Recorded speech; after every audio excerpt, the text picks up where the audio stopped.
Assalamualaikum warahmatullahi wabarakatuh. Bismillah walhamdulillah wassalatu wassalamu ala rasulillah wala hawla wala quwata illa billah. Pada kesempatan kali ini kita sudah memasuki pada hadis yang ketiga, yaitu al-haditsus salis an Abi Abdurrahman Abdullah bin Umar bin Khattab radhiyallahu taala anhuma, yakni sahabat Abdullah bin Umar, di mana beliau mempunyai panggilan Abi Abdurrahman karena putra beliau yang bernama Abdurrahman. Beliau menyampaikan, sami'tu Rasulullah sallallahu alaihi wasallam yaqul, saya mendengar dari Rasulullah, beliau bersabda, bunyal islamu ala khamsin, bahwa Islam ini dibangun dan didirikan atas 5 hal. Yang pertama, syahadati an la ilaha illallah wa anna Muhammadar Rasulullah. Yang pertama dibangun atas dasar syahadah, kesaksian dan keyakinan bahwa tiada Tuhan selain Allah dan Nabi Muhammad adalah utusan Allah.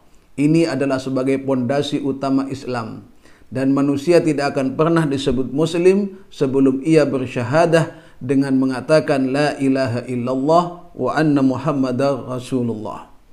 Kemudian sebagai bukti pertama bahwa dia ini adalah muslim, wa iqamis shalah, dia senantiasa akan melaksanakan salat, akan mendirikan salat. Selama ia tidak mendirikan salat, selama ia tidak mendirikan salat, maka muslimnya tentu masih belum sempurna atau bahkan tidak terkategori sebagai muslim. Karena syariah yang pertama, yang paling utama dan terlihat dari seorang muslim adalah mendirikan salat. Wa ita'iz zakah, yang ketiga adalah memberikan zakat, membayar zakat, baik itu zakat fitrah ataupun zakat mal. Kemudian yang keempat, wa hajjil baiti, yaitu melakukan haji ke Baitullah jika ia mampu, wa shaumi Ramadan, dan yang kelima adalah berpuasa di bulan Ramadan. Hadis ini diriwayatkan oleh Rawahul Bukhari wa Muslim, diriwayatkan oleh Imam Bukhari dan Imam Muslim. Para pemirsa, para santri dan alumni yang berbahagia, hakikatnya hadis yang ketiga ini sudah disinggung dan disampaikan di hadis yang kedua yang sudah dijelaskan pada hari kemarin. Namun demikian, mungkin perlu sedikit kami tambahkan tentang gambaran para ulama menyikapi tentang rukun Islam yang 5 sebagai dasar dari adanya agama Islam ini. Para pemirsa, para santri dan alumni yang berbahagia, para ulama sebagian menggambarkan bahwa rukun Islam yang 5 ini seandainya diibaratkan dalam sebuah rumah, maka syahadat itu bagaikan cakar ayam, bagaikan pondasi di mana bangunan akan berdiri tegak ketika keyakinan dan kesaksiannya itu betul-betul menjadi pondasi dan cakar ayam yang kuat dalam dirinya. Kemudian salat diibaratkannya sebagai tiang-tiang yang berdiri kokoh untuk menahan sekaligus menahan beban, sekaligus menjaga kerapatan dari sebuah bangunan. Kemudian yang ketiga, zakat diibaratkan oleh para ulama sebagai atap yang siap untuk menjaga dari panasnya matahari, kemudian basahnya hujan. Itulah zakat. Karena pada hakikatnya zakat inilah yang kemudian akan membuat kita menjadi bersih, baik itu dari tubuh kita dengan zakat fitrah ataupun zakat mal sebagai pembersih dari harta-harta kita. Maka agar rumah kita tidak akan mudah untuk terkotori, maka salah satu caranya adalah dengan atap yang baik, atap yang bagus, sehingga air tidak mudah masuk. Begitupun panas matahari yang bisa mengganggu penghuni di dalamnya. Kemudian yang keempat adalah puasa. Puasa diumpamakan oleh para ulama seperti halnya dengan tembok gedek, penahan dari masuknya hewan-hewan buas atau hewan-hewan yang bisa saja mengganggu dan merusak pemandangan di dalam rumah. Di samping itu, tembok atau gedek ini juga akan menahan masuknya angin dan seterusnya, sehingga orang yang berdiam di dalam penghuni rumah tersebut atau penghuni rumah tersebut akan menjadi manusia yang sehat. Begitupun puasa. Puasa hakikatnya juga membantu diri kita semua menjadi manusia-manusia yang lebih sehat. Karena kita akan terjaga dari masuknya sesuatu yang tidak baik ke dalam tubuh kita, dan justru sebaliknya kita mampu menguras sesuatu yang tidak baik dari dalam tubuh kita. Kemudian yang terakhir, haji, yaitu haji diumpamakan oleh para ulama seperti halnya sesuatu kelengkapan yang ada di dalam rumah itu. Baik itu misalnya tembok sudah berplester, dilengkapi pula dengan lemari, dipan dan seterusnya, kasur dan bantal. Itu semua diibaratkan oleh ulama ibarat haji. Sehingga maka betullah ketika dikatakan bahwa al-hajjul mabrur laisa lahu jazaa'un illal jannah. Haji yang mabrur ketika diterima oleh Allah tidak ada balasan kecuali surga. Maka sebagai gambaran dalam sebuah rumah, jika rumah sudah lengkap, pondasinya kuat, tiangnya mapan, kemudian beratap baik, temboknya sudah rapi, di dalam rumah tersebut sudah lengkap, ada lemari, ada dipan, ada bantal, ada lampu dan semuanya, maka itu semua sudah menjadi gambaran dasar kecil dari sebuah surga yang kita miliki, sehingga kita betul-betul nantinya dapat menyebut rumah kita menjadi baiti jannati, rumahku adalah surgaku. Mungkin itulah gambaran yang bisa kita dapatkan dari sebuah kata buniyal islamu ala khamsin.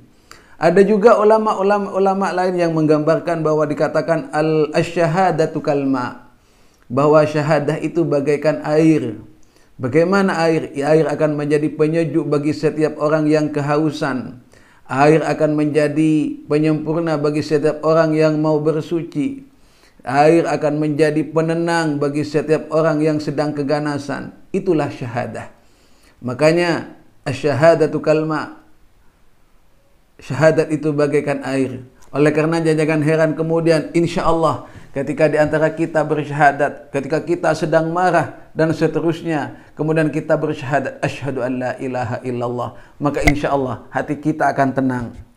Ketika kita sedang marah, insya Allah ketika kita bersyahadat kita akan menjadi orang yang sabar.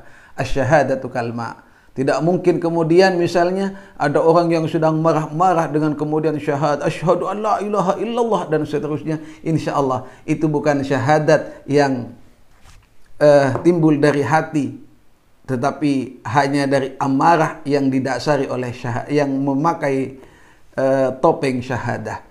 Para pemirsa, para santri dan alumni yang berbahagia. Kemudian yang kedua as-salah. Ulama lain mengatakan as-salatu kal bait, bahwa salat itu bagaikan rumah. Artinya apa? Kalau orang itu tidak salat, maka sama halnya dia tidak punya rumah. Kalau dia tidak punya rumah, maka tidak punya apa-apa. Oleh karenanya dalam hadis lain diterangkan bahwa awwalu ma yuhasabu yaumal qiyamah as-salah. Besok pertama kali dihisab oleh Allah itu adalah salat. Kenapa demikian? Karena salat ini bagaikan rumah. Bagaimana mungkin seseorang yang tidak punya rumah akan punya sesuatu di dalamnya?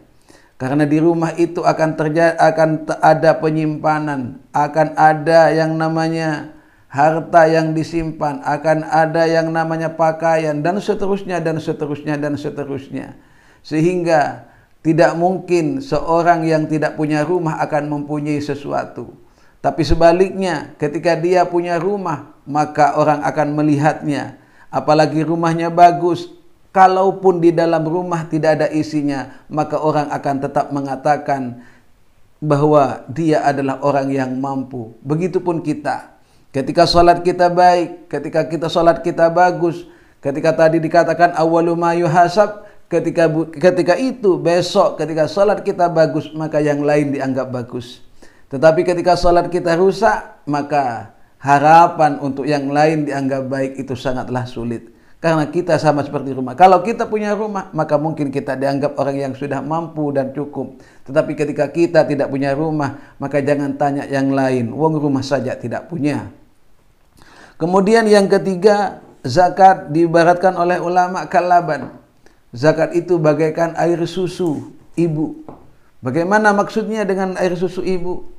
Kita tahu bahwa air susu itu diberikan oleh Allah ke dalam payudara seorang wanita, itu tiada lain untuk diberikan kepada orang yang membutuhkan, termasuk bayi-bayi yang dikandungnya sendiri atau anaknya sendiri. Kalau kita menjadi manusia yang tidak mau memberikan air susu yang ada dalam payudara, maka yang terjadi adalah sebaliknya. Bukannya kita semakin sehat, tetapi kita akan semakin buruk dan akan berpenyakitan, karena akan timbul yang namanya penyakit kanker payudara dan seterusnya. Begitupun harta yang ada dalam diri kita. Dalam harta yang dititipkan oleh Allah kepada kita, ada hak orang fakir, ada hak orang miskin. Sama dengan air susu, ada hak anak di sana. Ketika harta itu kita tahan dan tidak mau kita berikan kepada fakir, miskin, dan orang yang berhak lainnya, maka harta ini akan menjadi kanker payudara atau akan menjadi kantong kering bagi kita, yang pada saatnya justru akan bukan semakin akan berjibun, tetapi akan semakin berkurang, bahkan mungkin bangkrut dan sebagainya. Kemudian yang keempat, puasa diibaratkan oleh ulama bagaikan tape. Bagaimana tape itu? Tape, orang Madura menyebutnya dengan tapai. Bagaimana tape? Tape itu melalui proses-proses, mulai dari penggalian, pencucian, setelah itu kemudian dikasih ragi, kemudian setelah dikasih ragi kemudian ditutup rapat, baru kemudian setelah ditutup rapat tidak boleh dibuka dan seterusnya, baru kemudian akan menghasilkan tape yang manis. Begitupun puasa. Puasa ini kita memerlukan beberapa proses. Yang pertama, kita berpuasa ini juga harus mensucikan diri. Kita saling memohon maaf antara yang satu dengan yang lain. Kemudian setelah itu kita kupas dengan cara qiyam, dengan qiyam Ramadan, atau dengan membaca Al-Quran, atau dengan mengaji seperti yang kita lakukan hari ini. Itu semua bagian kupasan. Kemudian setelah dikupas, dibersihkan dengan tarawihnya, dengan tadarusnya, kemudian dimasak, setelah dimasak diragi, setelah diragi kemudian kita tutup. Setelah ditutup itu tidak boleh dibuka, diinepkan terlebih dahulu, sama dengan puasa yang kemudian kita harus niat dan niatnya kita diinepkan. Setelah itu kita puasa, kita tutup rapat, jangan dibuka. Artinya selama kita puasa jangan sampai kemudian kita melakukan sesuatu yang tidak baik. Mulut ini ditutup untuk sesuatu yang buruk, kuping ditutup untuk sesuatu yang buruk, mata pun juga ditutup untuk sesuatu yang buruk. Maka kalau sudah tiba saatnya berbuka puasa, maka kemudian tape ini akan kita buka dan hasilnya akan menjadi tape yang manis. Begitupun puasa kita. Insya Allah ketika melalui proses yang sempurna seperti yang ditampaikan tadi, itu akan menghasilkan puasa yang manis, di mana mulut kita besok akan menjadi mulut yang lebih harum dari bau misik. Para pemirsa, para santri dan alumni yang berbahagia, kemudian yang terakhir, haji itu diumpamakan ulama sebagai an-nahl, sebagai madu. Sebagai madu. Kenapa demikian? Iya, karena haji itu sama prosesnya dengan madu. Bahwa haji al-mabrur itu sama dengan madu. Bagaimana maksudnya? Untuk menghasilkan sebuah madu, maka melalui proses yang panjang, yang namanya tawon atau nyiruan bahasa Maduranya, itu juga melalui proses yang panjang. Beliau mencari ke sana kemari untuk mengumpulkan sebuah madu, untuk mengumpulkan sebuah madu. Yang dipilih pun tidak sembarangan. Ia harus menghinggap di tempat-tempat yang bersih, di tempat-tempat yang harum. Tidak ada ceritanya tawon hinggap di tempat kotor. Mesti dia hinggap di tempat yang bagus, di tempat kembang atau bunga-bunga, atau di tempat yang tinggi yang bersih. Baru kemudian ia angkut sehari 1-2 kali kembali ke tempat hingga akhirnya menghasilkan sebuah madu yang manis. Begitupun dengan kita. Ketika kita ingin menjadikan haji kita haji mabrur, maka kita harus meniru dengan tawon ini. Ia kumpulkan kumpulkan satu demi satu, Rp1, Rp2 dari tempat yang baik, tempat yang suci, tempat yang halal. Kemudian kita bawa jadikan satu, kita kumpulkan, kita berhaji bersama. insya Allah maka hasilnya haji kita akan menjadi haji mabrur atau haji yang sama seperti dengan madu yang manis, bahkan menjadi obat bagi orang yang lain.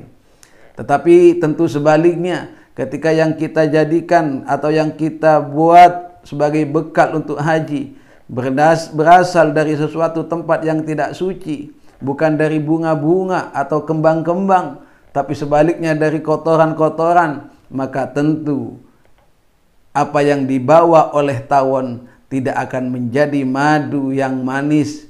Bukan hanya tidak menjadi madu yang manis, bahkan mungkin tidak akan menjadi madu apapun. Begitupun dengan ibadah kita. Ketika haji kita dilakukan dari sesuatu yang kita jadikan bekal dari sesuatu yang tidak baik, dari sesuatu yang haram misalnya, atau syubhat misalnya, maka boleh jadi apa yang kita lakukan tidak akan menjadi madu, tidak akan menjadi haji mabrur. Na'udzubillah, mudah-mudahan tidak menjadi haji, itu pun kalau tidak jadi haji mardud. Para pemirsa, para santri dan alumni yang berbahagia, mungkin itu sebagai gambaran di antara rukun Islam yang sudah kita hafal semuanya ini, namun belum tentu kita dapat melakukan semuanya. Namun demikian, mudah-mudahan kita semua masih ditakdirkan oleh Allah Subhanahu wa taala untuk menjadi muslim yang kafah, muslim yang sempurna, sehingga kita betul-betul mendapatkan maunah dan ridha dari Allah Subhanahu wa taala, sehingga hidayah ini tidak akan pernah sedikit pun dikurangi oleh Allah, tetapi sebaliknya akan terus ditambah dan ditambah, sehingga kita menjadi manusia yang husnul khatimah. Amin ya rabbal alamin. Sekian dari kami, kurang lebihnya mohon maaf di episode ketiga ini. Wallahul muwaffiq ila aqwamit thoriq. Wassalamualaikum warahmatullahi wabarakatuh.